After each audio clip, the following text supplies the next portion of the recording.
Hello and welcome, Exiles. Today I want to talk about my Forbidden Rite Occultist I've been working on and some of the theories and plans I have behind what I'm doing here. Now, originally, I started out wanting to make this character as a self-chill Call the Void build, and there was one important problem with that plan. Now, the idea is pretty simple. Call the Void says, all damage that hits you can chill you. That means Forbidden Rite, which deals chaos damage to our character, will chill our character. Simply put, if we put this on right now and we cast Forbidden Rite, we proc a chill on our character. The idea would be we have that on, then we put on Winter Weave, we reverse the chill, and all of a sudden we have a character that has 30% action speed. There is a problem though. You see, we're only getting 20% chill. Now, the reason this is because we're heavily mitigating chaos damage. I have Doppleganger's Guise, which does 40% less chaos damage taken, along with Divine Flesh, which gives us 5 max chaos res, and I wanted to scale this even further, get pretty tanky for chaos damage. My plan was pretty simple.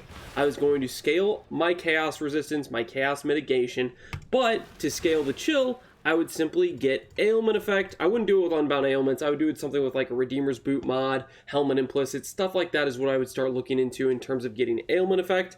But just to showcase how we can't actually scale our self-chill with ailment effect, this is the big bummer of the build. I put in unbound ailments and our chill doesn't go up. That means our really only feasible way to scale our self-chill from Forbidden Rite all relies on us basically getting rid of some of our chaos resistance or taking off Doppelganger's Guise. If we take this off here, you'll see now that we don't have 40% less chaos damage taken, now we're getting a 24% chill. I could do something else like taking out Divine Flesh to get rid of some max chaos res, and all of a sudden it's a 26% chill. The moral of the story is, in order for me to get the 30% self-chill I wanted, I'd have to sacrifice having a character with good defensive layers, and I don't really want to do that. I don't want to make a half-baked character that is going to die randomly to a specific type of damage, just so I can have the 30% chills. Ultimately, the 30% chills for the cost of 2 ring slots is still a hard trade-off. Ring slots are extremely powerful, especially when considering a Forbidden Rite Occultist, given how much you scale off of power charges. So, moral of the story is, I no longer am going to be doing reverse chill like I was planning. I'm a little bit bummed about it, but even without it, I'm still kind of excited about the character. We're going to give up some speed, and we're going to get damage and tankiness in return. Now, the other thing I'm excited about this character, I have to give credit to Octavian. He's the one that got me excited about using this item. It's Doppelganger's Guise, which I have always loved this item. And one of the things I loved about this item, / wanted to love about this item, was regen 10% life over 1 second when you get hit. This line, I like, how can I make this always uptime?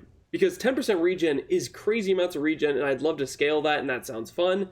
But without any consistent hitting of ourselves, the stat's it's just kind of whatever. But Forbidden Rite counts as a self-hit, so when we hit ourselves with Forbidden Rite, it procs that 10% regen. This means we can effectively tell ourselves, hey, we're always going to have 10% regen from Doppelganger's Guise. Because we're a Forbidden Rite build, we're always casting, right? We're always getting that regen. But we're taking it even further with a Sublime Vision.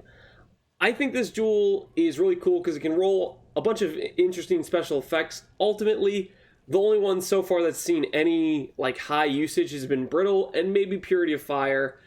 And I think there's some other cool builds that can be made with some of the other ones. And one of the ones I think could be cool is Vitality. This one gives you 15% regen over 1 second. That means whenever we hit ourselves, it has basically the same line as Doppelganger's Guise, except it's 15% regen instead of 10%. Every single time we hit ourselves, we get 25% regen life per second. That means if we scale up our HP pool, that regen scales. If we scale life regen rate, that scales that regen. If we scale life recovery rate, that scales that regen. And we're doing those things. We're getting life regen rate on our gear. I have about 40% between my gloves and my helmet. And then I have life recovery rate on my belts. And I have life recovery rate on a Watcher's Eye. This means we're not getting 25% regen per second. With the regen rate and the life recovery rate, I'm getting close to, I want to say, about 40% regen per second. So even though our character is only a 2900 HP character, you'll see we have 400 life regen that's coming from our Vitality. If I go ahead and I press Forbidden Rite, that goes to 1700. That's 1300 flat regen per second. And if you do the math for a 2900 HP character, that's about 40% regen life per second, which is always going to be up. This allows us to do some fun things like include Righteous Fire in our build, relatively easy without any worries at all, because the amount of regen we're going to have compared to the degen of Righteous Fire is completely irrelevant. Now you see, if we wait for the 1% to come off, obviously we start degenning and we proc Forbidden Rite, it goes right back to full because of how good that regen is. It also means we can run Blood Rage with the alt quality that allows us to generate frenzy charges, has great synergy with Badge of the Brotherhood. Those things meld really well together. Obviously, if we stop casting, our regen's gonna get canceled and we're gonna degen, but we're mapping with Forbidden Rite, we're playing with the skill, we're always gonna be casting, we're always gonna have that regen. And this is another thing I wanted to do, is make a Forbidden Rite character that wasn't dependent on life gain on hit setups. Life gain on hit setups is absolutely a great way to build Forbidden Rite, don't get me wrong, but frankly, in my opinion, it makes the builds look really... They look like elemental barf, because you start doing Blazing Salvo, you start doing Ball Lightning, you start doing all these other like high hit rate spells, and it starts to not even look like a chaos build anymore, because you're just barfing out all this cast from damage taken setup of stuff. So I'm going to try to limit that to try to keep the build somewhat aesthetic. And not to mention that, but if a boss goes into an immunity phase, all of a sudden you're a lot more susceptible, because you don't have the ability to sustain if the boss can't be hit, because you can't get life gain on hit, which means you kill yourselves on accidents whenever bosses go into immunity phases. Stuff like that I wanted to avoid. So that's the general setup for this character. I think if you're going to go for a Sublime Vision, you have to figure out your defenses. The biggest downside to Sublime Vision is you can't use other auras.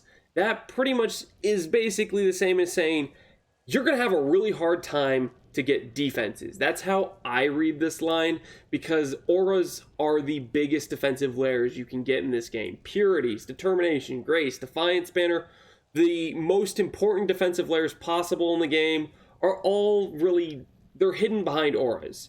I think for this character we can get around it, because Doppelgangers, guys, it solves fizz damage to a large degree, and it also makes us extremely tanky to chaos damage, which pairs greatly with Divine Flesh, and then that way we can still get some pretty solid defensive layers, and it'll work out.